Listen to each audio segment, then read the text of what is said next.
The Saints dropped their preseason opener thanks to 4 turnovers, but one position on defense is much better off than it was a year ago. Plus, hopes couldn't be higher for LSU this season, and the Tigers quarterback knows it. And we look back at the life of one of New Orleans' greatest sports writers. This is the last word on sports. 4th Down on 4 starts now. The theme this summer for the Saints, it's all about the defense. In preseason test number 1, they got 0 turnovers, but showed some positives. I'm Doug Mouton. We'll start 4th Down on 4 tonight with a position the Saints rebuilt. Lyons Yellen profiles the linebackers. When the Saints signed James Laurinaitis, the hope was that he could do for the defense what Drew Brees does for the offense, make everyone around him better. So far, Laurinaitis has done just that, but he's not alone.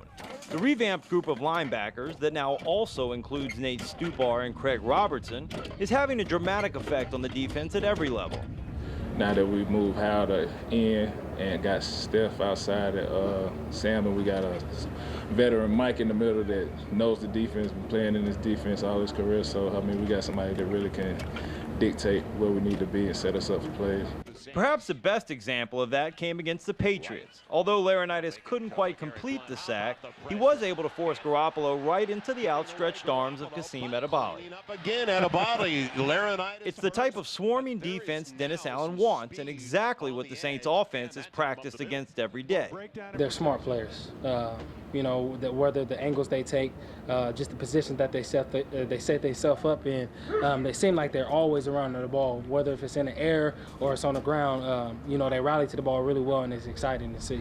In today's NFL, having athletic linebackers who can cover isn't a luxury, it's a necessity. They still run the ball, but it's a pass-first league. And, I mean, with the ability to cover, you know, that's something you need for the defense. You know, if they can find the weakness, they're going to exploit that all game. But thanks to a healthy Dannell Ellerbe, who was a safety in high school, offenses are finding that a far more difficult task.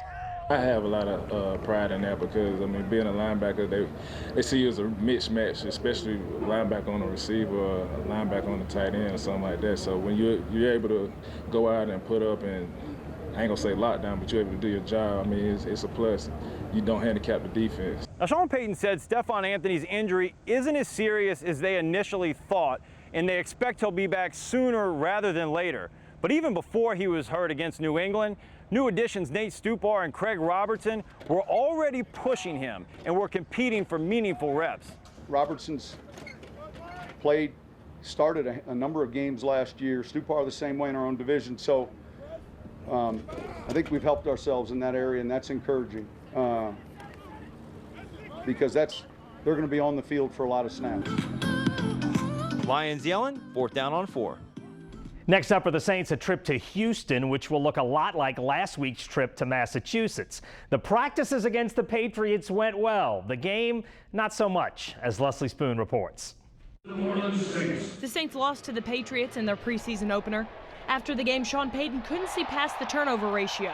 His team gave up 4 and didn't force any. Come on the road and turn the ball over like that. 2 for touchdowns. We fumble on the first drive. Penalties. You know, you're not going to win many games. They can't happen, period. 2 fumbles, 1 of mine, 2 interceptions, 1 of mine. Those things can't happen, and we'll clean that up. Luke McCown finished the game 18 of 27 with those 2 turnovers and 1 touchdown. But we know he can be counted on if Drew Brees gets banged up. But what about the future? Has Garrett Grayson made any improvement? His first throw of the game was a pick 6. Earlier in the week, Payton said he wanted to see how Grayson could bounce back after a bad play. The 2015 third-round pick settled in, finishing 10 of 16 for 133 yards. I think I handled it well. I do. I think it came out after that, brushed it off, put some throws together, put some drives together. And, you know, I think I had some fun out there, which is the most important thing. Just go out and enjoy it, and I think I did that. Grayson seemed to command the huddle and didn't look lost. I feel a lot more comfortable than last year, I'll say that. My head isn't, you know, just spinning 1,000 miles an hour, so I do feel more comfortable, and I think that just comes with knowing the playbook, having a year under my belt. One player who certainly helped the Saints was their 2nd-round draft pick. Michael Thomas has had a terrific camp so far, and it carried over to the game. He's a playmaker. Just taking detailed notes, watching film, breaking down stuff, and just preparation. You know, a lot of guys like Drew, he prepares better than anyone, and I just watch guys like that. Brandon Cooks, they lock in when it's time for game time, take notes, and I just follow them. The kid's an absolute stud. You know, I think we got a steal in that second round when we drafted him, so we're beyond happy. You know, in the QB room, we talk about it all the time. We're beyond happy to have him. The best thing about Thomas, he's confident but humble at the same time, and he's never satisfied. I left a couple plays out there that I could have had, no matter how the ball was, no matter if they put in there. I feel like I should come down with that play and add value to this team, and if I make those plays, you know, we might add more points or something. So, I mean, it was an average game for me, but I'll correct those, build it, and you know, come back next week. Some bright spots on the defensive side of the ball as well. The unit has looked improved all camp, and that carried over against an opponent, even with Cam Jordan, Keenan Lewis, and Delvin Breaux sitting out. The D-line created a pass rush led by Kasim Edebali, who had 2 sacks. He's clearly the front runner to start opposite Jordan. I just wanted to come out early and set the tone, and you know, just watch a lot of film on the guys. You know, I didn't really just think about it as a preseason game. I really wanted to make sure, you know, I helped the team win. You know, you just don't come in here like, you know, so I really wanted to set the tone early. Dennis Allen has simplified things. He wants his guys flying around, playing aggressive. Coach Allen's preached, you know, sprint to the ball. He wants all 11 in the frame at the end of the clip. And so when you practice that way throughout training camp, and it naturally becomes kind of second nature. So guys are used to running the ball no matter what. And then when you have the actual opportunity to get after a quarterback for once, I think it showed up. The Saints have another round of joint practices later in the week, this time with the Texans, then preseason game number 2. They'll try to play with that same energy and effort, but take care of the football and play more opportunistic defense. Leslie Spoon, 4th down on 4. All right, thanks, Leslie, and joined by Mike Detillier from WWL Radio. All right, the money question. Have you seen enough at this point to lead you to believe that there can be significant defensive improvement? I think there's improvement. You use that word considerable. And what I see that has really helped is right up the middle. Last year, this football team gave up 4.9 yards per rush, the most in the NFL. What you see now, and it's an early glimpse of new talent. Sheldon Rankins, I think Tyler Davison has really developed into a really good nose tackle, and the push with Nick Fairley as a pass rusher. James Laurinaitis at middle linebacker. You look right up the middle, almost like a baseball team. They have got themselves better in run support. What I still question is how consistent you will get a pass rush, and they're razor thin at cornerback. If Keenan Lewis does not come back for a considerable period of time, that means P.J. Williams is going to be the starter who didn't play a down last year. And it means you might have one of those undrafted free agents as your nickelback. I mean, it strains you a lot of places. Well, I think that's why you brought in Cortland Finnegan.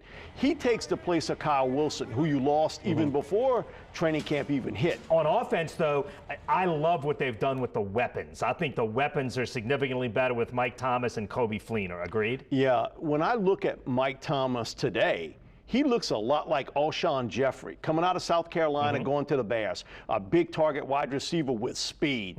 Now, Marcus was a huge target guy, but he didn't have that breakaway ability. Thomas does. And so, yeah, you have the weapon. Listen, if I'm a fantasy football league guy, Kobe Fleener's my guy. No doubt. Because of the fact he's 75-plus catches, 8 or more touchdowns at that tight end position. He is built to play on this football team, and I really think tight end, with Hume, with Josh Hill, and Fleener, it is the strength. If there's a strength on offense, it's there. Yeah, I don't disagree at all. Well, again, here's the big one. Is this a playoff team at this point? No. You don't think so? No, I think you're a 7-9, 8-8 football team.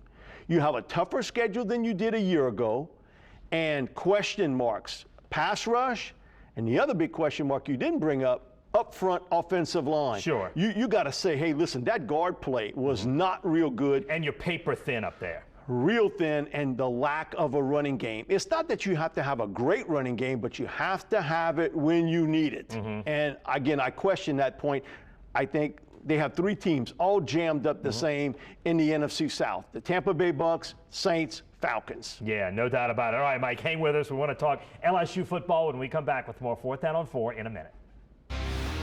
Coming up, LSU lost one of its defensive leaders to injury before the season even kicked off. How much will that hurt the Tigers? And is this year their best shot at finally beating Alabama? Mike Detillier weighs in. And later, Peter Finney covered sports in New Orleans for nearly 7 decades before passing away this weekend. We paid tribute to his 68 years on the job for the Times-Picayune. In less than 3 weeks, one of LSU's most talented teams ever play their season opener on the road in Wisconsin. The 2016 Tigers are experienced and deep, even after losing a defensive starter this week. Christian Lacouture was a steady veteran presence. A knee injury ended his senior season before it began. That's the tragedy of the game. The tragedy of the game is that you bust your tail, do everything that you possibly can in a great position to have a great year, and injury can occur. And that's, you'd like to deny it and withdraw from it. It can happen in the most mundane circumstances. Losing Lacouture hurts, but Les Miles said incoming freshmen like Rashard Lawrence and Ed Alexander of St. Thomas Aquinas are ready to play now. We think we're in pretty good shape. We're fortunate to have some depth. And they won't be the only true freshmen playing. Miles praised the rapid development of 2 New Orleanians, outside linebackers Michael Divinity of Errett and McDonough 35 Cy Martin. I have to be real honest with you. I didn't expect those guys to be as very talented as they are, and I can't imagine that we won't have, rely on those guys, because they show the ability to have maturity and toughness and speed, and they're learning quickly. So I think there's definitely an opportunity for that to happen. What pure athletes like defensive end Arden Key and linebacker Kendall Beckwith can do in Dave Aranda's matchup defense is scary. And of course, so is number 7. Les Miles says he'll try to limit Leonard Fournette's carries this season to try to keep him fresh, but we recognize that he is also a guy that in key situations of the game you want on the field. But for LSU to compete for a national championship, for LSU to beat Alabama, they need more offensively than just Leonard Fournette. And it's all about the quarterback, and Brandon Harris knows it. I guess if they're saying that, I guess it's accurate. I don't know. I think the thing is I got to do a better job of getting the ball to our running backs in space. I think checking the ball down to them and understanding every play doesn't have to, you don't have to chunk it down the field 50 yards. If they're covering the intermediate and deep zones, there should be something open in the underneath. And when you throw it to Leonard Fournette and then underneath, it's a nice check down. It's a check down to maybe one of the best backs in the country. And back with Mike Detillier. Mike, we're hearing that a lot out of Baton Rouge. Check down. It's one thing Brandon Harris didn't do. It was either go long or run. How important is it for him and for LSU that he actually does some progressions? Well, it's the big question mark with this LSU football team. They have never developed a short passing game. It is Les's philosophy to run the ball and throw it deep. Mm-hmm. They have never developed that short game at all. And who has taken the place of Jarvis Landry? For all the wide receivers you have, who's the tough guy that'll go over the middle and make that tough catch? They're saying all the right things about Brandon Harris. They're saying all the right things about a short passing game. You got to prove it to me, because I've heard that same talk for over 10 years now. The one thing I can tell you that is going to be concrete is that Brandon Harris will be highly erratic. That will stay consistent all of his career in college football. And on the other side of the ball, you lose Christian Lacouture for the year. Look, this was a guy who didn't put up huge numbers, but was very important to this defense. How much does this one hurt? A huge one, not only from his football talent, but also his ability to get the other 2 defensive linemen set. He was the guy that knew everything. Make sure you get into this gap. He was making the calls. Make sure you line up here. He was the professor up front for Ed Orgeron. LSU got a lot of guys back that we didn't expect, the Kendall Beckwiths, the Tre'Davious Whites. How much have they closed the talent gap with Alabama, or are they close, would you say, this year? I think that they are extremely close. And why? Alabama's lost some key people. The starting center for 3.5 years, he's now playing in the NFL. Their leader on defense, Reggie Ragland, second-round pick. They don't have the hammer. Man, you know, you can get a running back, but Derrick Henry, he was the hammer for them, and an uncertainty at quarterback. That tells me if you're going to catch Alabama, it's this year.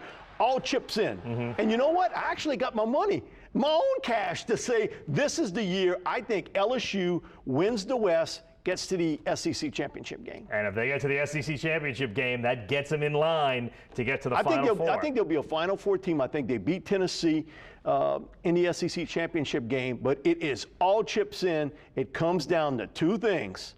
Brandon Harris's consistency in huge games and the mental jump when you play Ole Miss, Alabama, Arkansas. Right. In late October, early November, that has been your Waterloo if you're Les Miles. No question. And we'll talk a lot more LSU football as we get closer to that, but that's good stuff to hear. We're back with more 4th Down on 4 in a minute.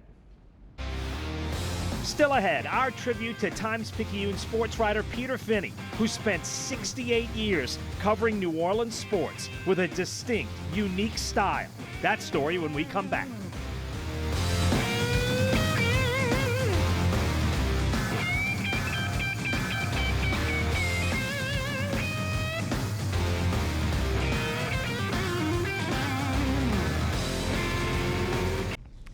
For an incredible 68 years, nobody chronicled the New Orleans sports scene with the insight and ease of Pete Finney. Finney passed away this weekend. One of my great thrills was catching up with Finney in Miami before Super Bowl 44. The reaction from the city. You've got so many roots in this town now. Right. Well, not this town, but in New Orleans. No, right. The reaction from this city, describe it as best you can, from co-workers, from family. Well, someone, you see, when you're sitting in the press box, you miss some of this. Someone told me when the kick went through, he has never seen so many old men cry. He was in the end zone, and he was sitting around, he said, oh man, he means 50, 60-year-old people. And he said, weeping. He's never seen it. So, how many Super Bowls have you been to cover? I think been a few. Well, I think I missed 5, 4 or 5. So you've been to 40 of them? Yeah, I guess so. Did you think you'd see a day that you... No. I have to be honest. I didn't. I was hoping it would happen, but to be honest, I didn't think I'd ever see it in the Super Bowl. And I thought they had a chance to make a run in the playoffs, but not to get here. Getting here is tough. And the way, it had to be 2 good teams to have 2 good teams, Arizona and the Vikings, to get here. And it's it's been a Cinderella season in a way, and the way it's turned out, and then you got this game with Peyton Manning and the Colts. You could not have written a better script. You've gotten the nickname Paw Paw. Where did that come from? When you get old and gray, that's what. Who gave, anybody in particular give it to you? Bob Marshall did. I think he was the one that gave Outdoor Man. And now probably everybody at the newspaper, in the sports department at least, calls you Paw Paw, right? The other day, someone asked me if I covered the Louisiana Purchase. And I told them no. I said, that day, I covered a pirogue race between 2 Indian tribes. Who had Buddy put his money on in that race? He probably was down on that race. Do you feel like you've kind of worked at your hobby your whole life? I think so, yeah. Doing what I like, I guess. You can call this a hobby, yes. And isn't that the whole key to happiness in life? I think so. Part of it, anyway? I'm not going to say I would do this for nothing, but I really enjoy what I'm doing.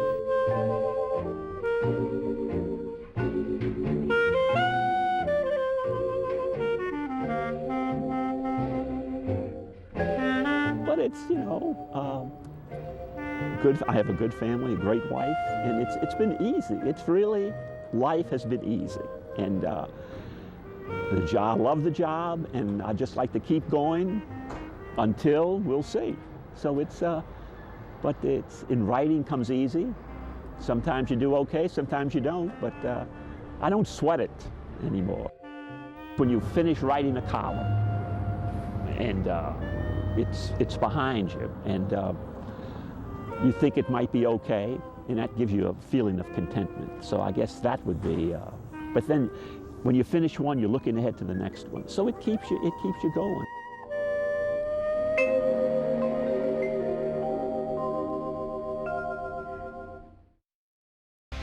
Lions Yellen reports with the Saints in West Virginia until they break camp Wednesday. Leslie Spoon then meets him in Houston as we continue to cover the Saints' whirlwind summer tour. For Leslie and Lions, producer Danny Rockwell and photographer Adam Ney, I'm Doug Mouton. Thanks for watching. We'll see you next week on 4th Down on 4.